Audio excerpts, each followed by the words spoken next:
Hello and नमस्कार प्यारे बच्चों। तो बच्चों आज हम क्या पढ़ने वाले हैं? आज हम पढ़ने वाले हैं हमारा जो टॉपिक पहले चल रहा था, यानी कि अणुसंख्यक गुणधर्म। यही हमारा टॉपिक चल रहा था। और अणुसंख्यक गुणधर्म में हमने क्या क्या पढ़ लिया था? हमने उसमें पढ़ा था एक तो वाष्प दाब में आपेक्षिक अवनमन, और हमने पढ़ा था क्वथनांक में उन्नयन। ठीक है, ये दो चीजें हमने पढ़ी थी।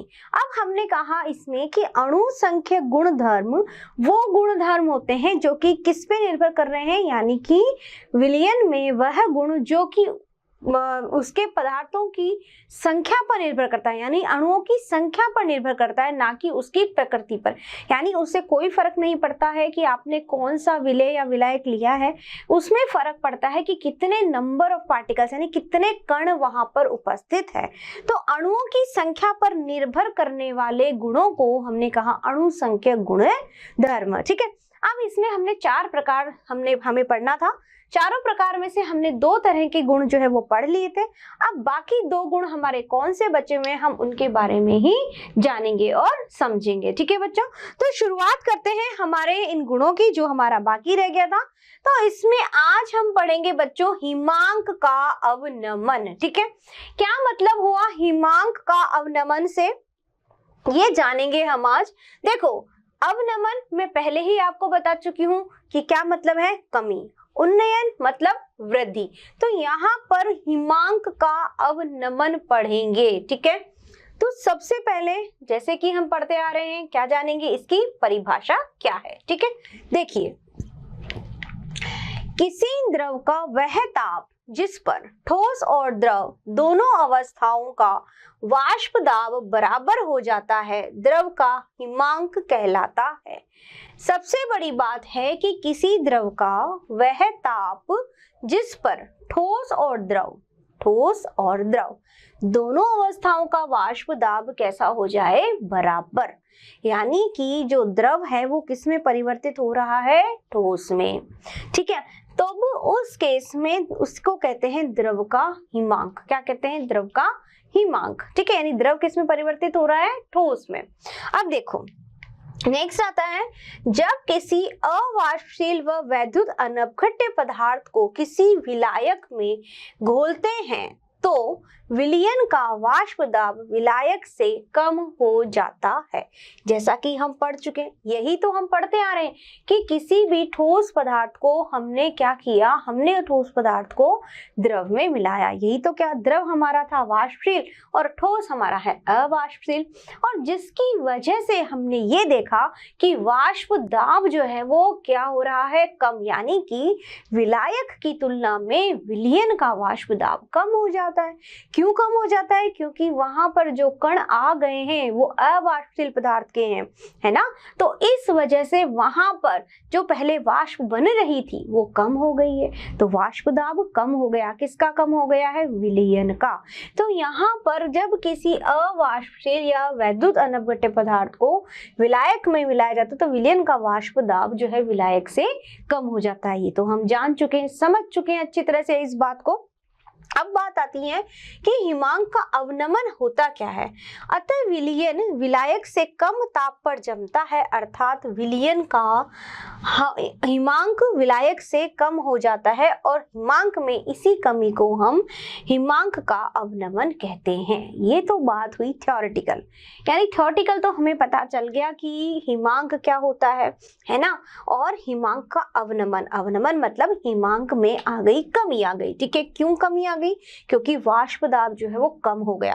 अब यहाँ पे देखो, विलयन विलायक से कम ताप पर जमता है, क्या मतलब आया इसका, इसको अब हम जानेंगे और समझेंगे। ठीक है, तो थ्योरेटिकल अगर लिखने को आ जाएगा पेपर में तो आप आराम से लिख सकते हो। ये तो हमारा कि हम इसको कैसे लिखें। अब हम इसको कैसे समझें वो देखिए। चलिए, तो बच्चों हमने जो भी थ्योरी पढ़ी अभी, अब हम उसको समझेंगे और जानेंगे कि किस तरह से हिमांक जो है उसका अवनमन होता है। ठीक है, हमने ये तो पढ़ लिया, परिभाषा देख ली, लेकिन इसको हम थोड़ा सा जानेंगे और समझेंगे। ठीक है, चलिए, अब यहाँ पे मान लीजिए ये हमारा यहाँ पे है द्रव अवस्था का, यानी कि द्रव की हम बात करें तो यहाँ पे द्रव का वाष्प दाब। ठीक है, ये हमारा है द्रव वाष्प दाब, द्रव का वाष्प दाब। द्रव में भी किसका ये हमारा है, ये हमारा है विलायक का, ठीक है, जो कि ज्यादा है। तो ये है विलायक, विलायक का वाष्प दाब, ठीक है बच्चों, ठीक है। अब ये विलायक का वाष्प दाब है हमारा, और यहाँ पर ये हमारा है ठोस अवस्था का वाष्प दाब। क्या है, ठोस अवस्था का वाष्प दाब, ठीक है।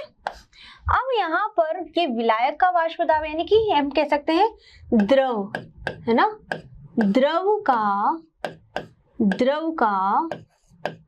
वाष्प दाब, ठीक है, द्रव का वाष्प दाब। द्रव में ये हमारे है विलायक का वाष्प दाब, ठीक है। अब हम जान रहे हैं कि जब हमने इसमें ठोस मिलाया तो ठोस मिलाते ही हमारा जो विलयन बना उसका वाष्प दाब कम हो गया, पहले ज्यादा था फिर कम हो गया, ठीक है। तो ये हमारा किसका हुआ है, ये विलयन का, ठीक है, विलयन का वाष्प दाब, ठीक है बच्चों, ये विलयन का वाष्प दाब हो गया। अब ये कह रहा है कि जब ये है बराबर हो, यानी कि वो ताप जिस पर कि यह है इसमें परिवर्तित हो, इसमें अब हमें क्या करना होगा, देखो बच्चों, जैसे कि क्वथनांक में हमने देखा था, कोई एक क्वथनांक मान लीजिए एक तरह से, एक बार हमने क्वथनांक में देखा था कि यहाँ से यहाँ तक यानी कि वायुमंडलीय दाब तक लेके जाने के लिए टेम्परेचर को हमें बढ़ाना पड़ रहा था, ठीक है। अब हमें क्या करना है, अब हमें द्रव से ठोस अवस्था के वाष्प दाब तक लेके जाना है, यानी कि हमें इसे ठोस के वाष्प दाब को द्रव अवस्था के वाष्प दाब से बराबर करना है, ठीक है, यानी कि द्रव अवस्था का वाष्प दाब ठोस अवस्था के वाष्प दाब के बराबर करना है। तो हमें क्या करना पड़ेगा, ताप कम करना पड़ेगा। ताप कम करने का मतलब है कि यहाँ पर ये द्रव किस में परिवर्तित हो रहा है, ठोस में। किस में परिवर्तित हो रहा है, ठोस में। तो द्रव को ठोस में परिवर्तित करने के लिए हमें ताप क्या करना पड़ेगा, कम करना पड़ेगा। और इतना कम करना पड़ेगा, यहाँ पे, यहाँ से हम ताप लिया, कम किया, इतना कम किया, इसमें ये ठोस अवस्था में परिवर्तित हो जाए तो इसको बोला जाता है हिमांक। इसको क्या कहते हैं, हिमांक। और वह ताप जिस पर कि ये इस अवस्था में परिवर्तित होना शुरू कर देता है, हम उसमें यहाँ पे ये हमारा क्या हो गया, हिमांक बिंदु आ गया। क्या आ गया, हिमांक बिंदु, ठीक है, ये हमारा हिमांक बिंदु आ जाता है, बिंदु, ठीक है। समझ रहे हो मेरी बात को, फिर से मैं बताती हूँ आपको। यानी कि जब हम क्या कर रहे थे, पहले हम क्या कर रहे थे कि जो द्रव है ना, द्रव की जो वाष्प अवस्था है उसको हम लेके आ रहे थे वायुमंडलीय दाब के बराबर, ठीक है। तो जब द्रव की वाष्प दाब को वायुमंडलीय दाब के बराबर किया जाएगा तब उस केस में हम ताप को बढ़ा रहे थे, टेम्परेचर ज्यादा दे रहे थे, इतना टेम्परेचर दे रहे थे कि वायुमंडलीय दाब उस द्रव के वाष्प दाब के बराबर हो जाए। इसका मतलब क्या है कि द्रव गैस में परिवर्तित होना शुरू हो गया, ठीक है, यानी कि अवस्था परिवर्तन शुरू हो गया। तो उसको हमने नाम दिया क्वथनांक। क्या नाम दिया, क्वथनांक। अब हम क्या करें, उसका जस्ट उल्टा, उसका जस्ट अपोजिट। कैसे, अब हम ठोस अवस्था के वाष्प दाब के बराबर कर रहे हैं, यानी कि हम क्या करें, द्रव के वाष्प दाब को इतना ठंडा करें कि द्रव के वाष्प दाब को इतना ठंडा किया जाए, यानी कि टेम्परेचर कम किया जाए, इतना कम करें कि वो ठोस अवस्था के वाष्प दाब के बराबर हो जाए, यानी कि जमना शुरू हो गया, अवस्था परिवर्तन शुरू हो गई, उसे बोलेंगे हिमांक बिंदु। समझ में आ गई।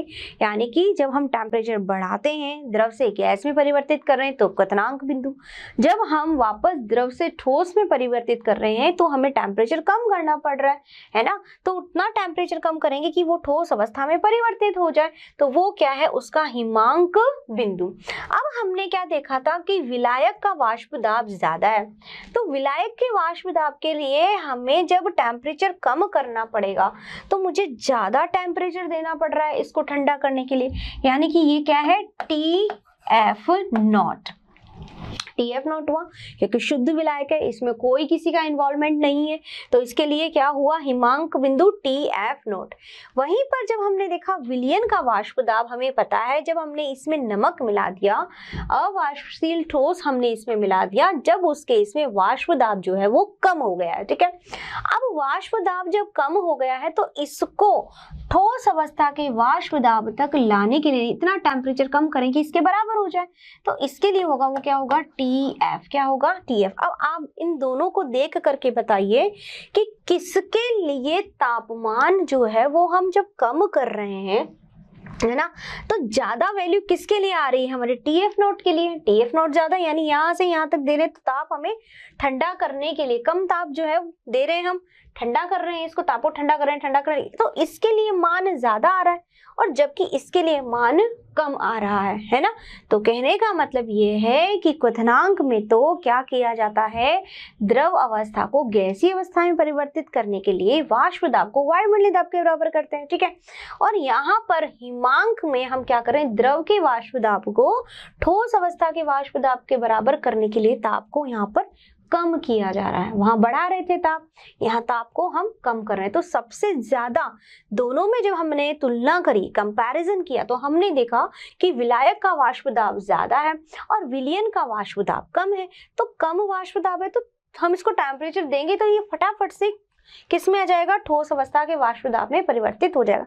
लेकिन इसके लिए हमें थोड़ा ज्यादा टाइम तक टेम्परेचर को ठंडा करना पड़ेगा, है ना, यानी देते रहेंगे, टाइम लग रहा है। क्यों टाइम लग रहा है, क्योंकि इसका वाष्प दाब ज्यादा है। समझ रहे हो मेरे तो बात को। तो जहां पर हम देख रहे थे, वहां जब हमने देखा था कि क्वथनांक में वृद्धि हुई थी, तो क्वथनांक में वृद्धि यानी कि वाष्प दाब कम था, वाष्प दाब कम था। अब देखो जैसे यहाँ वायुमंडलीय दाब है, यहाँ ऊपर अगर वायुमंडलीय दाब है तो इसको वाष्प दाब जो है वो इसका कैसा है, कम है विलयन का, तो इसको वायुमंडलीय दाब तक लेके जाने के लिए ज्यादा टेम्परेचर देना पड़ रहा था और इसको कम देना पड़ रहा था। अब इसका अपोजिट हो गया है, अपोजिट यानी विलयन के लिए कम ताप पर ही फटाफट से ये ठोस अवस्था में परिवर्तित हो गया और इनके लिए हमें ज्यादा देर तक देना पड़ रहा है। तो यहाँ पर इसको बोलते हैं हिमांक का अवनमन हो गया, यानी कि जब किसी अवाष्पशील ठोस को विलायक में, शुद्ध विलायक में मिलाया जाता है, तब उस केस में उसके हिमांक बिंदु में अवनमन हो जाता है, यानी कि यह ज्यादा है और यह कम। तो हम कैसे लिख सकते हैं, ये TF not is greater than TF, ये इससे ज्यादा है, ठीक है। चलिए अब हम इसको कैसे फॉर्मूले से कैसे व्यक्त करेंगे। देखो जैसे हमने क्वथनांक में वृद्धि को किया था, अब यहाँ पे इसको भी ऐसे ही करेंगे। कैसे करेंगे, देखो TF नॉट ये ज्यादा है किससे, TF से, तो मैं ऐसे कर सकती हूँ ना, TF not minus TF is equal to delta TF, ये हो गया। यानी कि F मतलब फ्रीजिंग पॉइंट, ठीक है। अब देखो यहाँ पे क्या हो रहा था, B मतलब क्वथनांक मतलब बॉइलिंग पॉइंट की बात हो रही थी और यहाँ पे फ्रीजिंग हो रहा है और रिलेटिव लोब हम पढ़ रहे थे जो है ना, इसमें ये क्या है, हिमांक में हमारा अवनमन यानी कि कमी आ रही है, ठीक है। अब देखो पहले हमने पढ़ा relative lowering in vapour pressure, ठीक है, इसको बोलते हैं डिप्रेशन इन फ्रीजिंग पॉइंट, ठीक है। अब देखो यहाँ पे डेल्टा TF, अब ये डेल्टा TF किसके समानुपाती यानी किस पर निर्भर करेगा, ये बताओ किस पे निर्भर करेगा, सोचो। यानी कि इसका मान, इसमें जो भी हम डिफरेंस पढ़ रहे हैं, जो परिवर्तन पढ़ रहे हैं, डेल्टा TF का मान है वो किस पे निर्भर करेगा। बिल्कुल सही सोच रहे हैं बच्चों, बिल्कुल सही बात है। यहाँ पर बात हो रही है किसकी, विलय की, यानी कि विलय जितना ज्यादा मिलाया जाएगा ये परिवर्तन उतना ही ज्यादा होगा, है ना। भाई जितना अवाष्पशील द्रव मिलाते जाओगे क्या होगा, वाष्प दाब कम होता चला जाएगा, किसका, विलयन का। यही हमने पढ़ा। तो वहां पर भी हमने पढ़ा था, जब क्वथनांक में वृद्धि हमने देखी तो हमने वहां भी यही देखा था कि वह डिपेंड किस पे कर रहा था, विलय की मात्रा विलायक में। सेम यही चीज यहाँ पर भी होगी, विलय की मात्रा विलायक में। तो विलय की मात्रा विलायक में क्या कहलाती है, हमारी मोललता। क्या कहलाती है, मोललता, यानी कितने नंबर ऑफ मोल्स आपके विलायक में प्रेजेंट हैं उसको हम कहते हैं मोललता, ठीक है। ध्यान रखिएगा। मोललता, मोलरता, ये सब टर्म्स मैं आपको पहले बता चुकी हूँ, लेकिन आपको दिमाग में रहना चाहिए मोललता का मीनिंग क्या है। एक मोललता ही ऐसी है जहां हम विलायक की बात करते हैं, यानी विलायक में मोलों की संख्या, जहां बाकी तो सब में हम विलियन से डिवाइड करते हैं, है ना, ये सब मैंने बताया आपको। तो मोललता में हमने क्या देखा, कितने विलय मोल के उपस्थित हैं विलायक में, और केजी में है तो ठीक है, नहीं है ग्राम में तो हम 1000 से उसको डिवाइड करेंगे, ठीक है। तो ये किस पे है, निर्भर कर रहा है एम, यानी कि मोललता। तो डेल्टा टीएफ किसके समानुपाती हुआ, मोललता के। मोललता मतलब विलय के कितने मोल विलायक में उपस्थित हैं, ठीक है। अब देखो यहाँ पर हम इसको कैसे लिख सकते हैं, डेल्टा टीएफ बराबर के एफ एम, ठीक है। ये क्या हो गया, ये हिमांक अवनमन स्थिरांक हो गया, ठीक है। तो अब यहाँ पर m का मान रख दीजिए। m का मान क्या है हमारा, विलय के मोल यानी W1, ठीक है, अपॉन विलय यानी विलय का भार बटे में उसका अणुभार, ठीक है, या फिर विलय का द्रव्यमान बटे में विलय का मोलर द्रव्यमान, कुछ भी कह सकते हैं हम इस तरह से, यानी भार भी तो W में, या फिर विलय का द्रव्यमान, द्रव्यमान बोलो चाहे भार बोलो, है ना, या फिर मोलर द्रव्यमान, या फिर इसका अणुभार, ठीक है, मल्टीप्लाइड बाय, ये विलय की बात हो रही है, किसकी बात हो रही है, विलय की। और विलायक का यहाँ पर अगर हमारा ग्राम में है तो 1000 से भाग दे देंगे, और नीचे क्या आ जाएगा, विलायक का भार। तो विलायक का भार कितना हुआ, W2, ठीक है, दैट इज विलायक का भार, ठीक है। अब वही चीज जो हमने उसमें की थी, यहाँ पे इनका मान रख देंगे, ठीक है, और फिर हमारे पास में ये वैल्यू निकल के आ जाएगी, यानी कि डेल्टा टीएफ हम कैलकुलेट कर सकते हैं। एम ए, या इसको W1 से समझ नहीं आता तो MAMB कर सकते हैं, मतलब जैसे आपको समझ में आया ना बच्चों, जैसा आपको ठीक लगे कि हम इस चीज से समझ सकते हैं इस चीज को, ठीक है। W1 न करके WA या WMA कर दिया, है ना, या WB कर दिया, इस तरह से, ठीक है, ठीक है। तो यहाँ पर बस ये ध्यान रखना है कि ऊपर हम यहाँ पे ये विलय की बात कर रहे हैं और ये विलायक की, ठीक है।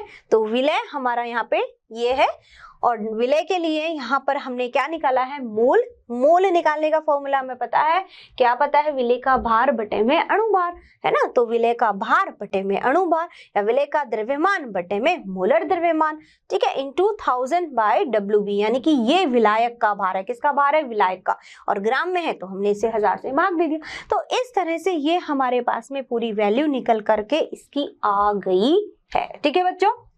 तो ये बात हुई हमारे हिमांक के अवनमन की। तो आपको ये सब चीजें, बातें जो हैं वो दिमाग में ध्यान रखनी है। ये फॉर्मूले जो हैं, जो भी मैंने बनाए हैं यहाँ पर, ये सब आपको याद रखने हैं, ठीक है बच्चों। चलिए, तो ये बात हुई हमारी हिमांक का अवनमन, कि किस तरह से हिमांक जो है उसमें कमी आ रही है, किसके हिमांक में, विलयन के, यानी विलायक में था तो ज्यादा था और विलयन में हुआ तो कम आ गया। क्यों कम आ गया, वाष्प दाब की वजह से, ठीक है, यानी वाष्प दाब कम तो हिमांक में भी क्या हो गया, अवनमन हो गया, ठीक है बच्चों। चलिए, अब हम बात करते हैं क्या, अब हम बात करते हैं इसके ग्राफ की। यानी कि हमने ये तो देख लिया, क्या देख लिया, देखो हमने क्या देख लिया, हमने देख लिया डेल्टा टी एफ, ये देखा delta T F is equal to क्या करा, के, किसके बराबर हुआ, के एफ एम, ठीक है, ये हमने देखा। एम हमारा क्या है यहाँ पर, एम हमारे नंबर ऑफ मोललता को बता रहे हैं, यानी कि मोललता यानी कि हमने m बराबर यहाँ पे वैल्यू क्या रखेंगे, फिर से एक बार आपको बता देती हूँ, यहाँ पर WA विलय का भार बटे में विलय का अणुभार गुणा 1000 बटे में विलायक का भार, ठीक है। ये वैल्यू यहाँ रख दीजिए, आपको ये पूरा मिल जाएगा इस तरह से, है ना। तो हम वैल्यू रख देते हैं यहाँ पे, चलो ये भी रख के बता देती हूँ आपको। TF बराबर ये मल्टीप्लाई हो जाएगा 1000 into KF into WA upon MA into WB, ठीक है। अब इसको निकालना हो आपको तो ये यहाँ आ जाएगा और ये यहाँ आ जाएगा, ठीक है। तो ये बात हो गई हमारी इसकी, किसकी, हिमांक के अवनमन की, ठीक है। अब देख लेते हैं कि इसका ग्राफ कैसे बनेगा भैया, हिमांक के अवनमन का। वो भी बहुत इंपॉर्टेंट चीज है, यानी कि इसका ग्राफ हम कैसे बनाएंगे। ठीक है, चलिए इसका ग्राफ हम इस तरह से बनाएंगे। देखो ये हमारा क्या है, यहाँ पे है, यहाँ पे हम ले रहे हैं तापमान। ठीक है, यहाँ पे तापमान की बात कर रहे हैं, ये तापमान हो गया। ठीक है, अब यहाँ पे ये हमारा है वाष्प दाब। क्या है, वाष्प दाब। ठीक है, वाष्प दाब P जो भी है। ठीक है, अब देखो यहाँ पे हम क्या बात कर रहे थे, हम बात कर रहे थे इस तरह से, कैसे हम बात कर रहे थे कि ये हमारा ठोस अवस्था, ठोस का, ये हमारा ठोस वाष्प दाब है, यानी ठोस का वाष्प दाब है। ठीक है, फिर हमने यहाँ पे किया ये हमारा विलायक का वाष्प दाब और ये हमारा विलयन का सॉरी, ये विलयन की बात हमने करी। ठीक है, और ये हमने विलायक की बात करी, यानी विलायक का वाष्प दाब हमारा ज्यादा था, विलयन का वाष्प दाब हमारा कम था। तो यहाँ पे हम इसको ये तापमान दे रहे थे, ये चीज हमने देखी। ठीक है, तो ठोस का वाष्प दाब, ठीक है, मान लीजिए यहाँ पे ठोस का वाष्प दाब, ये भी क्या होता है बच्चों, ताप बढ़ाने के साथ में बढ़ता है, ताप बढ़ेगा तो ये भी बढ़ेगा। ठीक है, तो ये जो होगा वो इस तरह से, यहाँ कोई पॉइंट ले लेते हैं हम, यहाँ से इस तरह से ये वाष्प दाब बढ़ रहा है। ठीक है, यानी कि दाब, ठोस का वाष्प दाब, ताप बढ़ाएंगे तो ये भी बढ़ेगा, है ना, ताप बढ़ रहा है, ताप बढ़ने के साथ इसका वाष्प दाब भी बढ़ेगा। ठीक है, अब देखो यहाँ पर हमने कोई भी 2 पॉइंट हमारे ले लिए, 2 पॉइंट हमने तापमान के, यानी कि यहाँ पे हमने देखा कि हमारी वाष्प दाब किसकी ज्यादा है, विलायक की। ये वाष्प दाब का पॉइंट है, मान लीजिए ये हमारे किसकी है, ये विलायक की वाष्प दाब है यहाँ पे। ठीक है, अब विलयन की वाष्प दाब कम है, ये विलयन की वाष्प दाब हो गई। ठीक है, अब क्या होगा, ये विलायक की वाष्प दाब, टेम्परेचर कम कर रहे हैं, है ना, तो ये विलायक की धीरे धीरे कम होते होते एक पॉइंट ऐसा आएगा कि ठोस अवस्था के बराबर हो जाएगी। ये ठोस अवस्था का वाष्प दाब है, यहाँ पे लिख देती हूँ, ठोस अवस्था का वाष्प दाब। ठीक है, यहाँ पर ये ठोस अवस्था का वाष्प दाब है और ये हमारा है जो, ये किसका है, विलायक, विलायक का वाष्प दाब ज्यादा है, विलायक का वाष्प दाब ज्यादा है, तो ये विलायक, ये विलायक के लिए। ठीक है, अब यहीं पर हम बात करेंगे किसकी, विलयन की। ठीक है, तो विलयन, ये विलयन है, विलयन का वाष्प दाब कम है, ये यहाँ ये इस पॉइंट पर इसको यहाँ पे काटेगा, यानी कि एक पॉइंट ऐसा आएगा जहां पर कि यह ठोस अवस्था के वाष्प दाब के बराबर करना। यही तो मीनिंग है कि हमें ताप इतना कम करना है कि इसके बराबर ये हो जाए। जब हमने यहाँ पे देखा इसके लिए, तो अब इसको अगर नीचे लेके आएंगे तो ये यहाँ पे आएगा। ठीक है, इसको नीचे लेके आओ, ये यहाँ पे आएगा, यानी कि ये हमारा क्या है, ये हमारा है TF0 और ये क्या हो गया, TF। तो हम देख सकते हैं कि किसके लिए ज्यादा आ रही है वैल्यू, विलायक के लिए, और ये किसका है, विलयन का, ये किसका है, विलयन। ठीक है, ये विलयन के लिए, समझिए मेरी बात को। तो हमने क्या किया, इस तरह से एक ग्राफ प्लॉट किया। ग्राफ कैसे बनाया है, देखो ये ठोस अवस्था का वाष्प दाब है, तो ये एक ठोस अवस्था का वाष्प दाब है। ये वाष्प दाब जैसे जैसे कोई भी वाष्प दाब हो, ताप बढ़ाने के साथ में इस तरह से बढ़ता है, ताप बढ़ रहा है और ये भी बढ़ रहा है। अब हमने क्या किया, हमें पता है ये हमारा वाष्प दाब, एक पॉइंट हमने फिक्स कर लिया कोई भी, ये विलायक का वाष्प दाब और ये विलयन का, क्योंकि हमें पता है कि विलयन का वाष्प दाब विलायक के वाष्प दाब से कम है, इसको कर लेते हैं। ठीक है, तो यहाँ पे देखो हमने देखा कि जब हम इसको कम कर रहे हैं टेम्परेचर को, एक पॉइंट ऐसा आएगा जहां पर ये है ठोस वाष्प दाब से टकराएगा, यानी इसको इसके बराबर ही तो हमें लेके आना है, टेम्परेचर को इतना कम ही तो करना है। तो यहाँ पे जब इसके बराबर, तो ये हमारा TF0 आ गया विलायक के लिए। और जब हमने विलयन के लिए देखा तो हमें ज्यादा देर तक इसको देना पड़ा, क्यों, क्योंकि देखो सॉरी कम टाइम के लिए, क्योंकि विलयन का वाष्प दाब कम था। तो यहाँ पर विलयन के लिए TF का मान देखो फटाफट से ये इस अवस्था में आ गया, यहाँ पे ये कम था, जबकि इसके लिए विलायक के लिए इसका मान जो है वो ज्यादा, TF0 का। तो यही हम देख रहे थे क्या, कि डेल्टा TF, यानी इन दोनों के बीच का ये जो डिफरेंस है, यही क्या है, डेल्टा TF। ठीक है, तो ये है हमारा डेल्टा TF। तो ये बात हो गई हमारी पूरी की पूरी हिमांक के अवनमन की। ठीक है बच्चों, तो आई होप आपको बहुत अच्छे से समझ में आया और जो भी मैंने आपको बताया यहाँ पे, तो ये है ठोस अवस्था का हमारा वाष्प दाब। ठीक है, चलिए अब हम इसको मैं ठीक से एक बार लिख देती हूँ ताकि आप लोगों को अच्छे से समझ में आ जाएगा, ठीक है। मुझे भी थोड़ा यूँ लग रहा है कि इसको ठीक कर देना चाहिए। चलो ठीक है, इसको यहाँ लिख देते हैं। ठोस अवस्था, ठोस अवस्था का वाष्प दाब, ठीक है, ठोस अवस्था, ठीक है। ये हो गया ठोस अवस्था का वाष्प दाब। ये विलायक की स्थिति है हमारी और ये विलयन की स्थिति है, ठीक है बच्चों। तो ये बातें थी हमारे हिमांक के अवनमन की।